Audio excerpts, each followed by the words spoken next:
Le mystère des portes. Le psaume 24, verset 1 à 10. Il n'y a pas que notre monde matériel là qui existe. Il existe un autre monde qui lui est immatériel, qui lui est invisible. Un monde qu'on appelle monde spirituel. Il y a des codes d'accès, il y a des méthodes pour y accéder. Ta simple maison où tu habites, il y a quoi? Plusieurs portes. Le monde spirituel a aussi des portes. Aujourd'hui, je vais vous toucher la 7e porte. La porte du retard. Jérémie, chapitre 7, le verset 24. Jérémie encore, chapitre 15, verset 6. De Pierre, chapitre 3, verset 1 à 18. Oui, il y a une porte qui peut te retarder. Retarder tout ce que tu attends dans la vie. Retarder tout ce que tu recherches. Retarder l'exaucement d'une prière. Depuis tu pries, tu comprends pas. N'es-tu pas dans la porte du retard? Pourquoi à l'âge que tu as, tu n'es pas encore chez toi? Tu dors encore dans le salon. Il y a 20 ans en arrière, c'est comme ça que tu avais vu ta vie. Quand tu réfléchissais avant à ta vie, à 30 ans, j'ai déjà fini de faire mes enfants, ma femme et moi, j'ai déjà construit ma maison, j'ai telle voiture.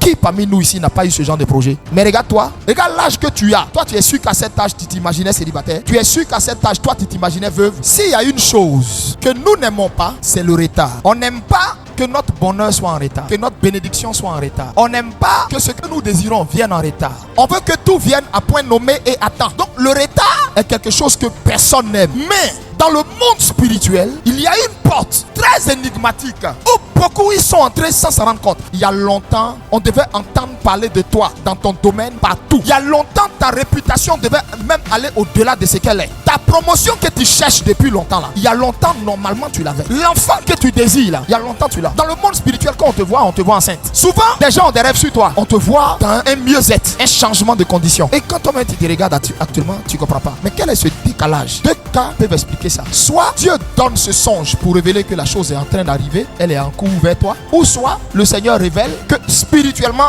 voici la saison dans laquelle tu es censé être. Et qu'il y a quelque chose qui n'a pas été comme il se doit, qui a créé cette lenteur, ce retard, ce blocage. Vous devez savoir ceci. Dieu lui-même n'aime pas le retard. Ne confondez pas la lenteur de Dieu et être en retard. Dieu n'est jamais en retard. Il existe 3 entrées dans cette porte. Nous-mêmes, les forces des ténèbres et Dieu lui-même. Lorsque nous-mêmes nous y entrons, cela est dû à notre propre désobéissance ou notre rébellion à l'Éternel, le refus de l'écouter, le refus de nous soumettre à sa volonté ou le refus de nous rendre flexibles ou malléables. C'est une porte très dangereuse dans laquelle beaucoup sont dans l'attente d'une prise de conscience ou d'une repentance sincère. C'est nous-mêmes qui occasionnons notre propre retard. Beaucoup de personnes n'écoutent pas Dieu. Le fait de ne pas écouter peut créer dans ta vie le retard. Il te parle et toi tu fais le contraire de ce qu'on te dit. Voici l'une des premières causes de ce que tu es en train de vivre. Tout père n'est pas à l'aise dans la présence d'un enfant désobéissant. Dieu te dit,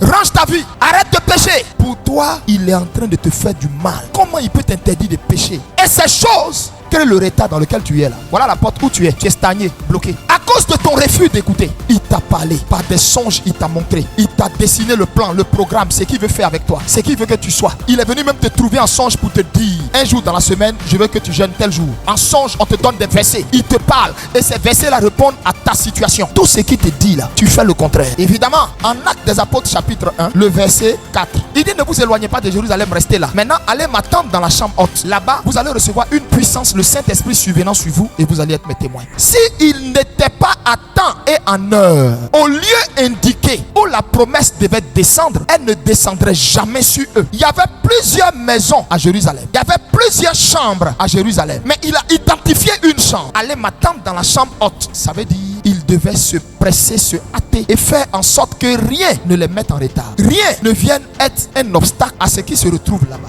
Il pouvait avoir par exemple le sommeil, il pouvait avoir par exemple la distraction. Mais les disciples n'ont pas perdu de vue que le Seigneur a dit, arrangez-vous pour y être. Ils ont tous été impactés simplement parce qu'ils étaient au bon endroit, au bon moment, à la bonne heure, au bon lieu. Est-ce que tu sais que le retard de ta bénédiction peut même être dû à la localisation de la maison où tu es? Beaucoup ne savent même pas que la maison où ils sont les a assoupis, les a tués. Dieu t'avait dit depuis longtemps, déménage. Tu as trouvé tous les prétextes possibles. Tu voulais faire comme toi tu pensais, comme toi tu voyais, parce que tu as pris l'habitude de te conduire toi-même. Toi-même, tu t'es mis en arrière, tu t'es mis en retard, tu es au même stade. Depuis longtemps, je t'ai dit, quitte cette relation. Ça rentre ici, ça sort là-bas. Depuis longtemps, je t'ai dit, va dans ma présence, va en jeûne. Ça rentre ici, ça sort là-bas.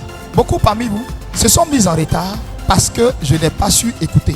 Voilà comment plusieurs parmi vous sont entrés dans la porte du retard. Quand tu regardes tes amis avec qui tu allais à l'école, ta promotion, tu as leur niveau, tu as leur rang, tu as leur rythme de vie. Donc, en dehors de toi-même qui peut te faire entrer dans cette porte, par ta désobéissance, par ton genre de vie, la deuxième entrée, c'est-à-dire la deuxième possibilité qui donne accès à la porte du retard, cela peut être dû aux manifestations des forces du mal, à un sortilège qu'on vous a lancé, à une œuvre de magie noire ou d'envoûtement. La porte du retard, en dehors de toi-même qui peut y entrer par ta désobéissance, une autre chose peut y faire entrer, les forces des ténèbres. Quand ils voient ton étoile, quand les gens voient ce que tu es censé normalement être dans la vie, par pure jalousie, ils peuvent employer un sortilège pour créer une déviation qui te mènera dans la porte du retard. Ils peuvent marabouter un don que tu vas leur faire par gentillesse ou naïveté pour créer une déviation et te mener dans la porte du retard. Ça peut être de l'argent, un pagne, un bijou. Tu donnes et tu comprends pas. Depuis tu as fini de donner, tu sais pas au fait ce qui t'arrive. Elle t'a amené quelque part. Ils peuvent envoyer vers toi une femme ou un homme qui te mènera tout droit dans la porte du retard. Ils peuvent envoyer une mauvaise connexion. Quand toi tu vas voir le gars ou tu vas voir la personne, tu vas penser que c'est une connexion que Dieu t'a envoyée pour ton ministère ou pour l'évolution de ton travail. Or, c'est la personne même, elle n'est même pas embauchée. C'est pourquoi dans toute chose, référez-vous d'abord à la prière. Même sur le choix de ta bonne, même sur le choix de la personne qui va s'occuper de ton chien, prends la peine de prier. Tant que Dieu t'a pas parlé, tant qu'il t'a pas envoyé un signe, attends, depuis cette fameuse servante est venue chez toi à la maison, depuis elle prépare, tu es tout le temps ballonné, tu comprends pas. Quand tu constates ça constamment, il y a quelqu'un qui envoûte ton repas dans ta maison. Et généralement, beaucoup de personnes ne savent même pas que dans les histoires d'aller aux funérailles et puis participer à des funérailles, donner de l'argent, c'est dans ça on les met dans la porte du retard. Pourquoi? Parce que dans faire des funérailles, l'argent ils s'en vont donner là-bas. Les salutations de main. Et il y a une chose que je vais vous dire, ne tendez pas les mains à tout le monde. Ne saluez pas les gens pour les saluer. Tu te poses pas la question pourquoi quand les gens veulent voir ton avenir, on dit tends ta paume. Il y a quoi dans la paume et puis on te dit tends ta paume pour qu'on puisse lire dans ta paume pour te prédire ton devenir. Toi tu prends cette même paume là, tu tends la main à n'importe qui. Tu salues n'importe qui. On est dans un monde où tu dois rester sur le qui-vive, où tu dois constamment être aux aguets, tu dois constamment être en éveil, tu dois constamment être en prière. Il y en avait plein qui devaient recevoir des visitations, des dons, de l'argent, des bénédictions. Une simple salutation de main, il y a eu un transfert qui s'est fait. Tu crois que pourquoi Paul dit à Timothée, fais attention à tes impositions de main. Si Paul n'est pas conscient qu'il y a un transfert, si Paul n'est pas conscient que dans une imposition de main, on peut attaquer l'enfant, pourquoi Paul lui dit, fais attention à tes impositions de main. Toi tu es là, tu vois n'importe qui là, comme c'est ton ami du quartier, vous jouez dame ensemble, c'est comment c'est qui devait t'arriver en bien, la fille à transiter quelque part. Vous faites très attention. Ta tête là, ne mets pas ça en bas de tout le monde pour qu'on prie sur toi. Si tu as donné ta tête à quelqu'un, tu l'as donné à ton père spirituel. Parce que à temps normal, ta tête là, quand tu as tendu ça comme ça là, c'est pour la personne que tu reconnais que Dieu a établi sur toi. Mais toi seul, tu as 10 pères. Il y a 10 personnes qui prennent ta dîme. C'est-à-dire, il faut que spirituellement quelqu'un réponde de toi. Bon, toi qui réponds de toi. Fais attention. Le monde spirituel, c'est quelque chose de compliqué. Une mauvaise préparation va te tuer devant. Donc le fait que tu chasses un démon ou que tu fasses ça, ça ne dit en rien que tu es suffisamment préparé. C'est pourquoi laissez Dieu vous bâtir d'abord. Donc évite toi-même de te mettre dans des situations où le diable va venir créer un retard inutile. Des gens ont été tués à cause d'une femme. On a vu leur gloire. On s'est dit, cet homme il a de l'avenir, il a l'éloquence qu'il faut, il a le cerveau qu'il faut, il a tout ce qu'il faut. Ton scanner spirituel, quand on regarde, on dit lui là c'est une femme qui peut l'arrêter. Puisqu'on connaît ton goût dans le monde spirituel, les forces des ténèbres et par des dons peuvent t'avoir, ils peuvent créer le retard en t'envoyant une femme. C'est la raison pour laquelle le cas du péché sexuel est l'élément que le diable utilise le plus pour détruire les plus grands ministères, les plus grandes étoiles. Regardez Samson, un homme qui n'est pas normal. Il n'y a jamais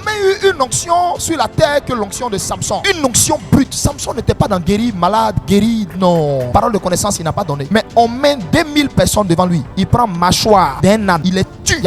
Et puis il n'a pas eu de gratinure. Quand il est énervé, il s'en va soulever portail d'une ville. Avec combien de tonnes d'acier on a dû faire ça? Le gars là il soulève et puis il marche ça jusqu'au sommet des montagnes. Sur combien de kilomètres? La seule personne qui pouvait maîtriser, arrêter ce gars, ça n'était qu'une personne, celle à qui Dieu a confié le mystère de la vie. Celle qui a le mystère de la vie est aussi celle qui peut éteindre cette vie. Femme, elle est un mystère que tu ne peux pas comprendre. Donc dans le monde spirituel, quand on veut détruire une grande onction, quand on veut détruire un grand appel, on veut détruire une grande étoile, on programme une femme. Quand tu rentres dans cette porte et que tu ressors de là, tu perds la vision de ce que Dieu t'a dit. C'est qu'il a dit qu'il allait faire à toi. Tu perds ça. L'histoire de Samson, le fait qu'on lui ait crevé les yeux, c'est la perte de la vision, la perte de sa destinée. Ça connaît ça, plein de jeunes gens avec des avenirs brillants, plein de diplômés, plein de gens, des cerveaux. Mais regardez-les, ils sont au fait en deçà de ce qu'ils sont censés être normalement. Parce qu'ils sont dans la porte du retard. Quand on vous dit si vivez la vie de chasteté, vous pensez que c'est parce qu'on vous veut du mal. Il faut que l'église comprenne que la sanctification devient pour nous obligatoire. Ce n'est même plus un débat, ça doit s'imposer à toi. Tu veux réussir, tiens, laisse ta baguette. Ma fille, tu veux réussir, attends le temps de Dieu. Dieu même va te tailler l'homme proportionnel à ton appel, à ta dimension, il va te l'envoyer. Un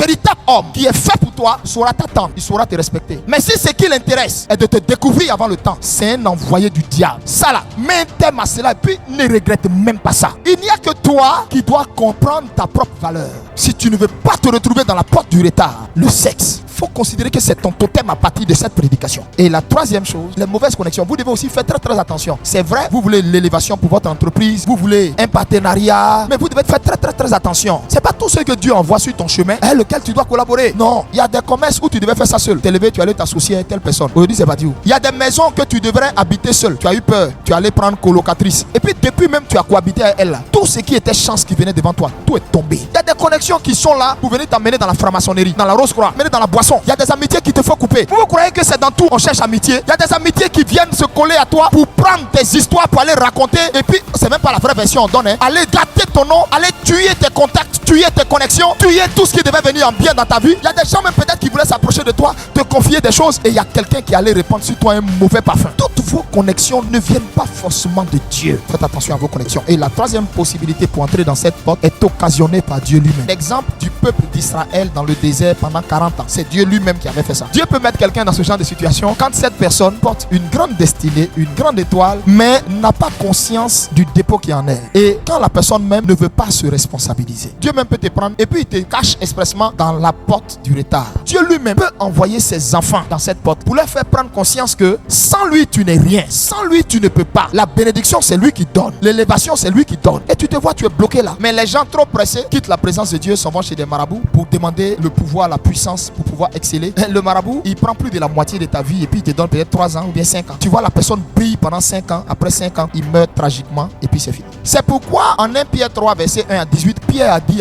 aux gens, le Christ ne tarde pas dans l'accomplissement de sa promesse. Si depuis il dit il va venir et puis il vient pas là. En réalité, il use de patience parce que en fait, tu n'es même pas prêt pour sa venue. S'il doit venir, tu vas rester. Bien aimé, la porte du retard n'est pas quelque chose qui est souhaitable pour un enfant de Dieu parce que le Seigneur l'a dit par la bouche de Paul à Timothée, que tes progrès soient évidents devant tous. 1 Timothée 4,15. Au fait, jamais Dieu n'a voulu que tu sois dans cette porte, la porte du retard. Le Seigneur veut que tu t'occupes de l'entretien de ta vie spirituelle, des choses spirituelles, pour que tes progrès dans ton domaine, si c'est dans le football, dans l'enseignement, c'est dans la chanson, c'est dans la médecine, la prédication, c'est dans le commerce, dans les affaires, Dieu veut que tes progrès soient évidents, que les gens voient que c'est lui qui est le Dieu qui bénit. Tout pouvoir a été donné à Jésus pour briser tout retard dans ta vie. La porte du retard, nous pouvons en sortir. Il suffit de nous repentir, de nous confesser de tout ce qui peut avoir été piège qui est occasionné ce retard. Tu peux avoir souffert 20 ans dans le ministère, mais Dieu a besoin peut-être d'un seul mois où ta repentance est vraie, où tes pleurs sont sincères pour que ta condition change.